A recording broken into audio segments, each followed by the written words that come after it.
YouTube. What up? What up? It's Trav.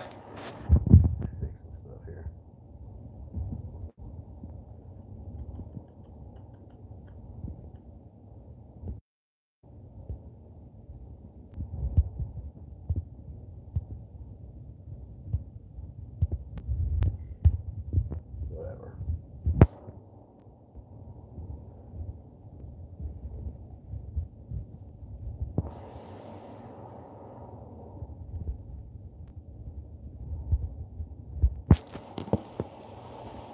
Okay. All right. So let me put this on.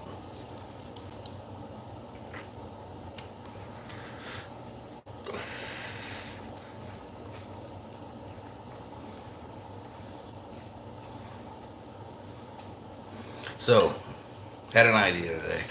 It's not really a brand new idea in the scheme of things.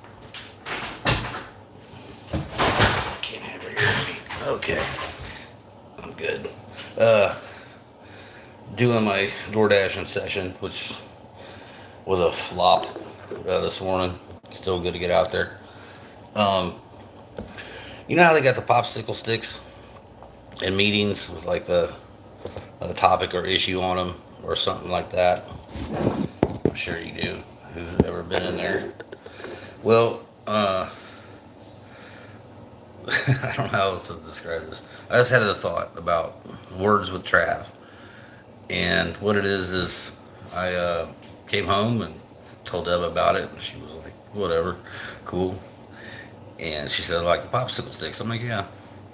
And so it's just basically a bunch of random words, or emotions, situations, topics, issues, circumstances, trigger words that all pertain to addiction, relapse, and recovery.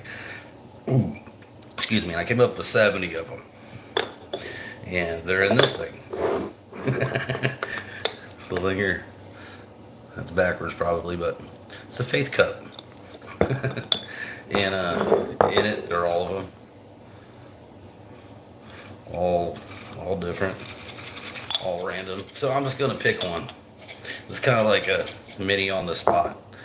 Hopefully, I'll get some things to say about some of them, all of them, any of them, and I'm gonna pick one out and just talk about what comes to mind. Here we go. Humble beginnings. What do we got? I'll make these papers any smaller. Shame. I don't know if you can read my writing. Shame. Okay, thanks, Faith Cup. Oh, man. I don't know if I had. I felt guilt. That's not the word I picked. Every year or every time before that, I was out doing my addiction thing, chasing that in whatever way, for however long. I mean, a day or two or longer. It just ends when it ends. And, there was always apologies and shame. And the level of shame, I think, was always kind of just never enough. It didn't hit me enough to prevent me from going back out. I mean, I just did. Like, I think I would even play the shame up to a certain level. I mean, I would always feel bad and a lot of other emotions, but really just in particular with shame. Um, yeah, I know that I've always been one to easily exaggerate my feelings and my emotions. Um, Once it got to a certain point where I'm fessing up, so to speak, and I'm admitting what I'm doing or what I did, um, maybe why, maybe why not. I think I would always just rely on my ability to um, exaggerate or lie or play up the emotions, um, depending on like the expressions and responses I would get back. I would kind of know which way to take it if I needed to like you know pull the mask on a little tighter, lean into that, um, waterworks, all that type of deal. So it would always start with definite shame, and it would be honest and be real and genuine. Apologies, begging for forgiveness. Um, it's a really it's a feeling of being on having like glaring light on you, but also feeling really isolated and alone at the same time and desperate. Um, and I really could never really let myself feel that way fully. It wouldn't. It never worked for me. So I would always just play it out, act it up, become like a character of myself.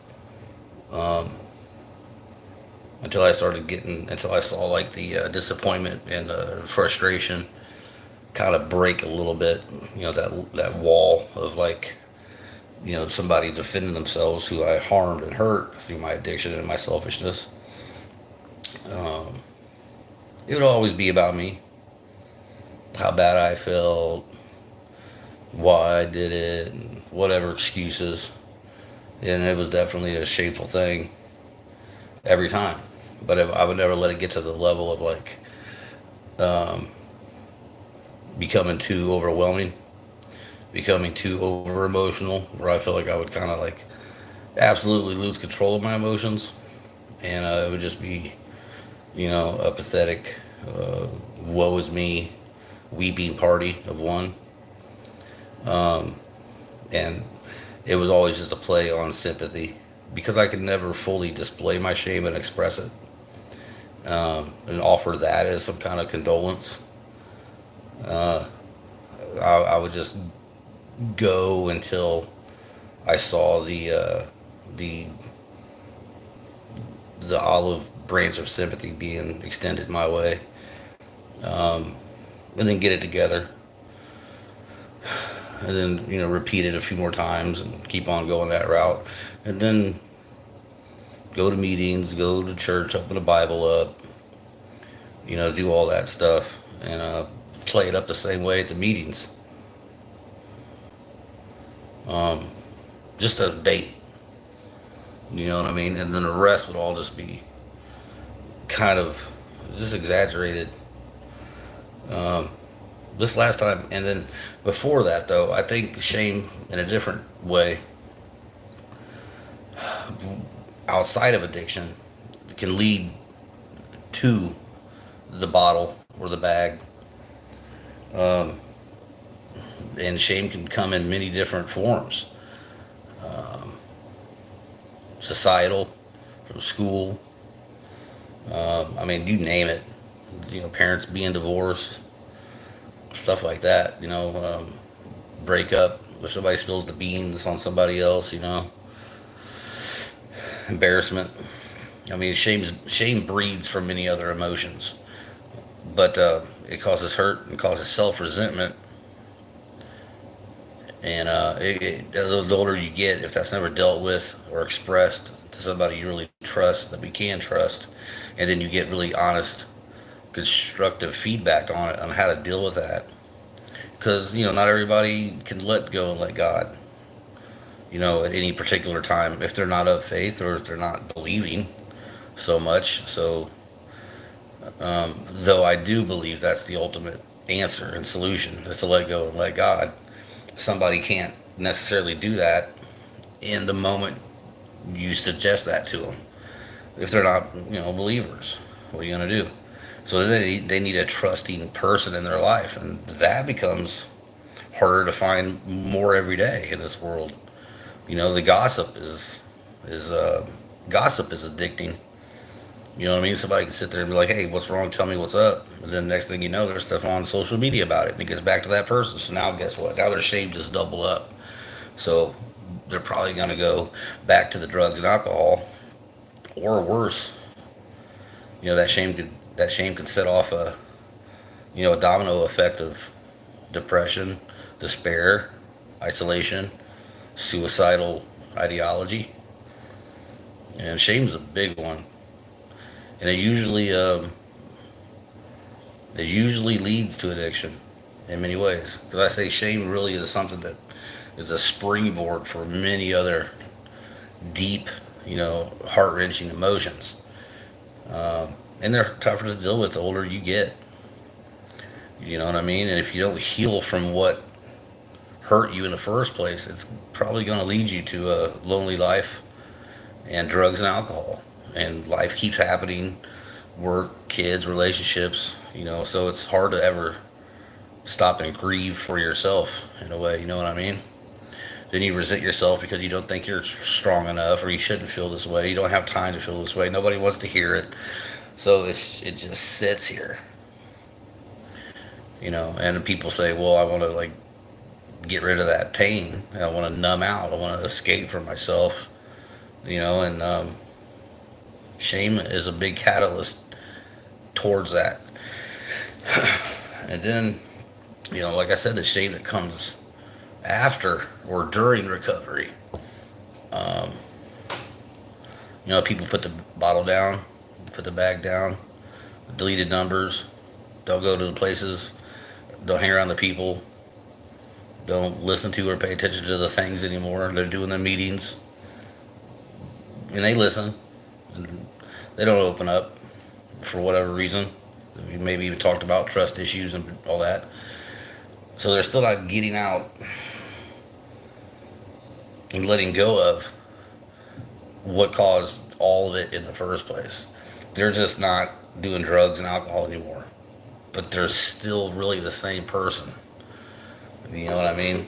Just because you're now sitting still, it doesn't mean that you're not still running from yourself and your past. And sitting in current times, being idle, your past is still right there roaring, still ready to push you off that cliff again with shame or resentment or guilt or anger, frustration, any of it. One little bit of gossip. Maybe you finally share one little thing in a meeting and it gets back to you and somebody twisted it all up, made you sound way worse than you was, and then you're back out at it. And that's a tough one. That's when I really got to the point, because that happened to me a few times.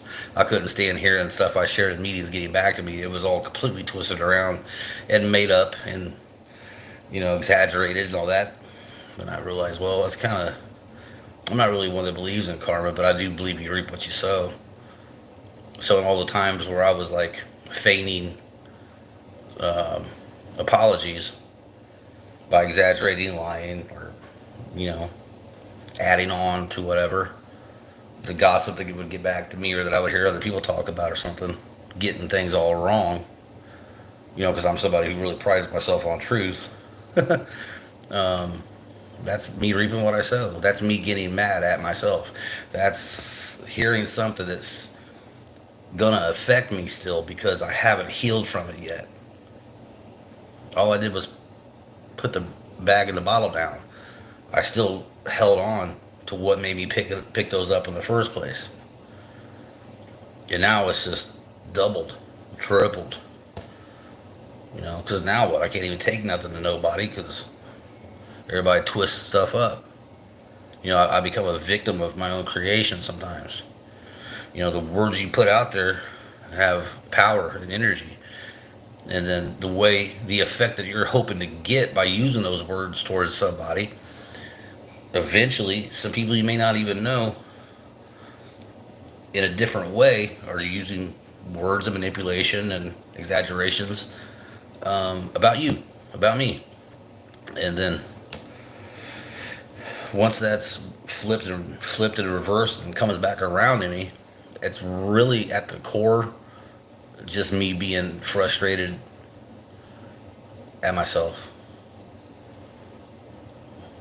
Because if the truth sets you free, then lies and deception and manipulation just tighten those chains. And a lot of times we willingly walk right into those cuffs, those shackles, and then complain about how tight they are later on. All the while we're the one that's cranking down on the lock. Then it's everybody else's fault. And that's a big one. Shame. So yeah. I mean, shame before drugs and alcohol, and shame after drugs and alcohol. That's a big burden. It's heavy either way, because the shame before, the shame after sometimes collide, and that creates a whole new type of storm. And it's different and heavier and worse for others. Just talking about my own feelings and thoughts on it. Now, this last time around, last year, um, yeah, that was, I allowed myself to feel the totality of the shame that my addictions and selfishness created. And not only that, but for the first time ever, I allowed myself, as much as I could, using some imagination, but still, based off the faces and the eyes of some of the people that my addiction affected, I allowed myself to feel what their shame towards me might be, their association for me, their love for me, and how disappointed and shameful they felt towards me. And, you know, and I let all that in for the first time. Before you can let go of the things that hurt you, that cause you pain still after the fact, you have to fully let it in.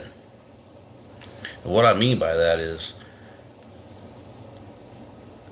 all parts, all aspects of it, whatever situation, whatever trauma, whatever abuse, whatever neglect, whatever tragedy, you have to let all that in. You cannot cherry pick the emotions of certain situations and circumstances. It has to be felt and accepted in whole before letting go of it becomes an actuality.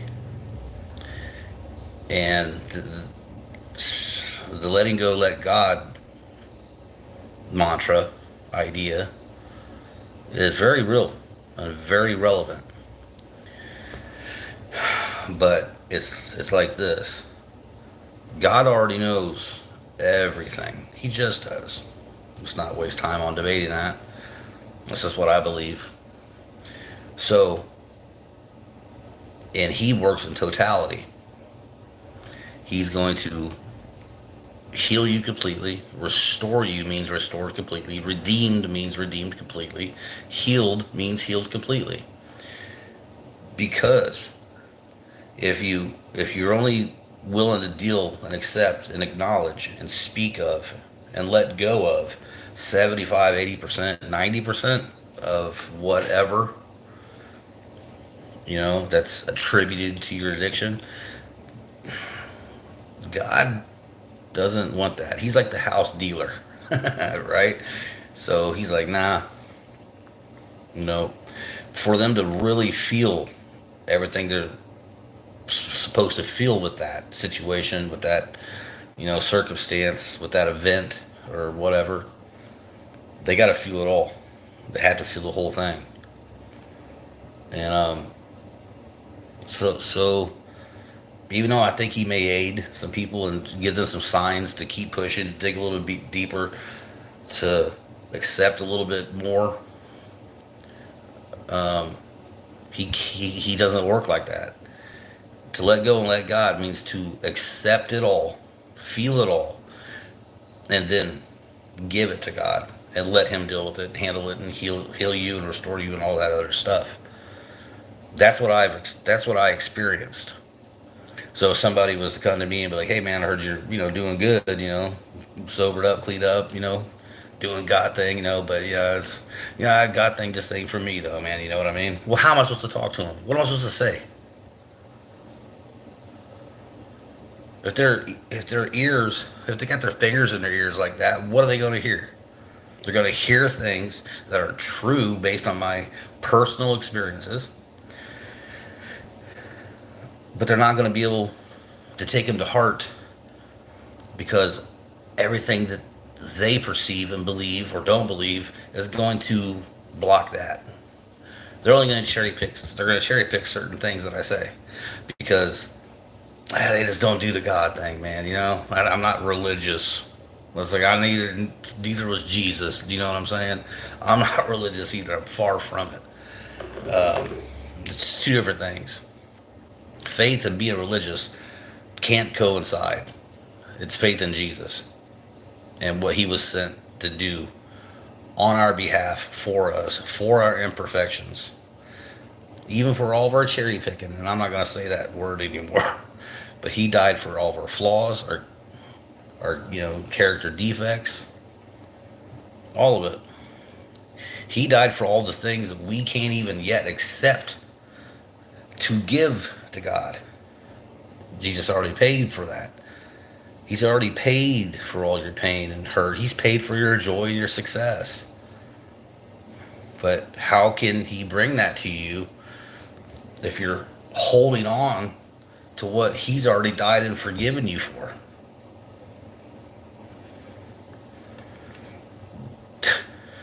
That's the point I got to. That was the realizations I started to realize. Because I believe in all that. I believe everything is already written. I believe God knows who's coming into heaven. I know He knows who's all going to hell. There'll be plenty that never turn to Him in time or just run out of time.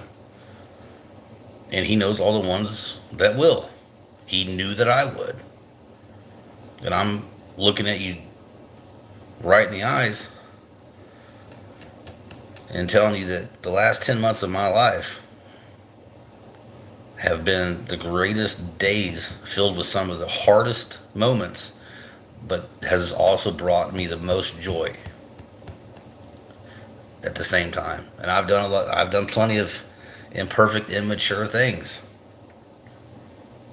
some selfish things, practicing patience. There's still plenty of that old self left there. But the main thing about it is the old self that always used excuses and lies and manipulations to run to do drugs and alcohol because I just didn't think I was cut out for it or couldn't handle stress, life on life's terms. That part of me is just gone. It's just absolutely gone. I'm still left with plenty of things that I need to work towards and do the footwork on and progress on, talk about still. But the main things that I harbored, shame,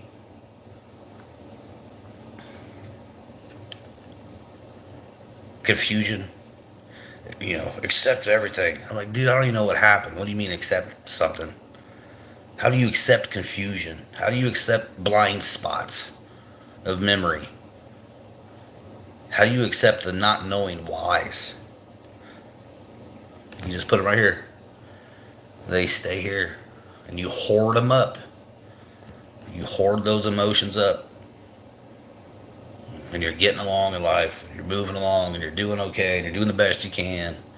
Providing, working, doing all the way, hanging out, having fun. Just trying to live life. And then something happens. And all that right there is gets used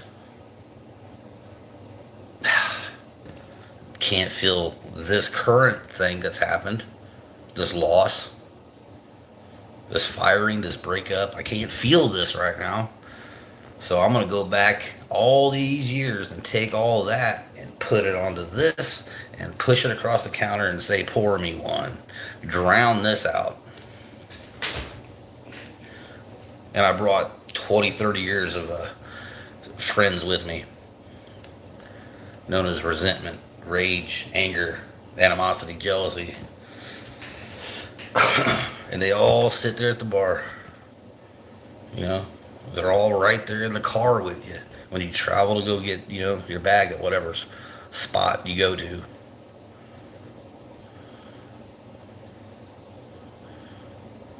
And that's what you're feeding. You're giving all that, all them years, a break, a little bit of release, and the current situation. That's who you're really getting high with. You're not getting high. You're not getting high alone. You're getting high with all the bad damage, destruction, and dirt from your past, along with your new buddy, whatever happened today that caused you to call back on all that old stuff. And that's a lot of different feelings and thoughts and emotions, and that's a lot of mouths to feed, so to speak. It's a lot of torment calling for another sip or another hit, because it ain't even you or me that's taking the next hit, or lighting the next pipe, or filling up the next needle, whatever the heck you do, putting another dollar in a slot machine. It's not even us necessarily. It's all the things we're still holding on to that we have never understood, figured out, have known how to deal with, and on top of that, have never gotten to totally feel all of the weight of all of it. So that's who's really getting high and drunk. Ghosts from our pasts and fear for our futures, because the burden and pain of today is too much to bear. So that's what we call upon.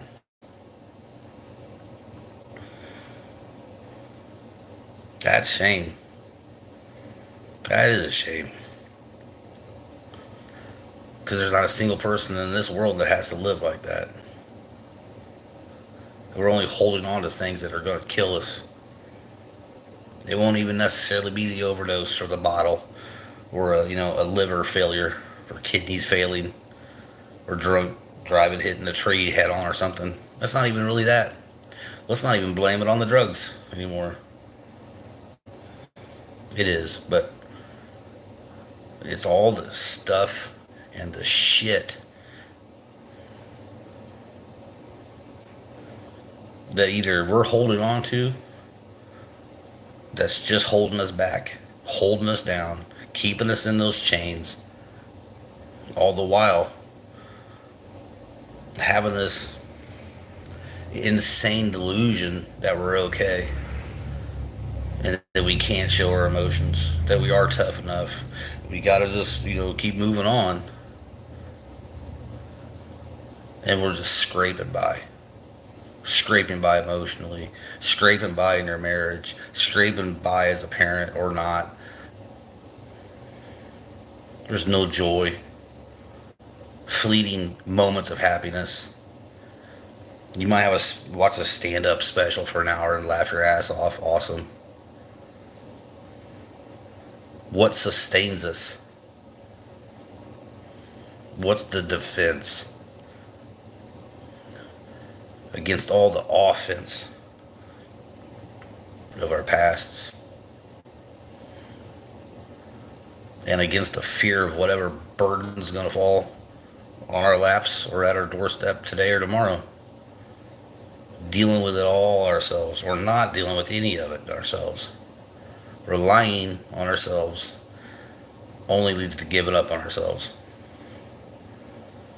So that's what I did over a year ago. I let all that shame, guilt, resent, all this stuff, all the bullshit I couldn't even understand anymore. But I didn't even care to understand it anymore because I just wanted to use it. Like, if I don't understand all this, I'm going to take what I do remember, can think of, and see what I can get out of it from somebody. That's shame. That's what I did. Because all these people that I would let in on stuff, on with fake stories based on just this little bit of it, like the headline would be true, and then the whole text would be fabricated pretty much. But the friends or relative or whoever would believe it.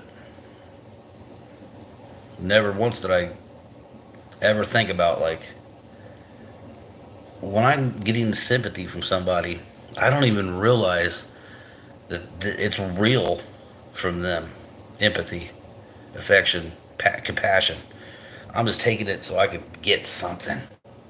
Not that, but I never once thought what they're giving me is real, but it's based on false pretenses. Because I was a dirtbag. Yeah, it's a shame. So that's what that's the risks of shame and the false rewards you can get by exaggerating it and using it to your own selfish, egotistical advantages.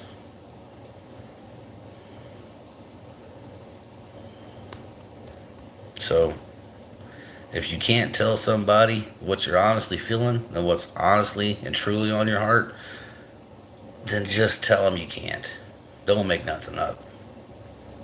You're just robbing them of their time, their emotions, stealing a little piece of their heart, their care for somebody who just lied to them for nothing. That's a shame. Shame's a big one. How's shame affected you in your walk in life? How's shame possibly led you to drink or drug? And if you're in recovery and got years of recovery, how's shame now? Looking back on all those years, let me know. Hit me up. Let's talk about it. This has been Words with Trav.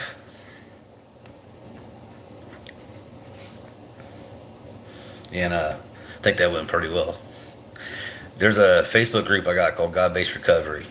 You know, it's it's an awesome group of awesome, amazing people that have made a bunch of connections that they've never known each other, and you know, it's really cool to have. God runs that. I'm just the admin with my wife, but his fingers and his fingerprints and his work is all over that group. So check us out if you ever get bored. I assume everybody's got Facebook. God-Based Recovery. Be good,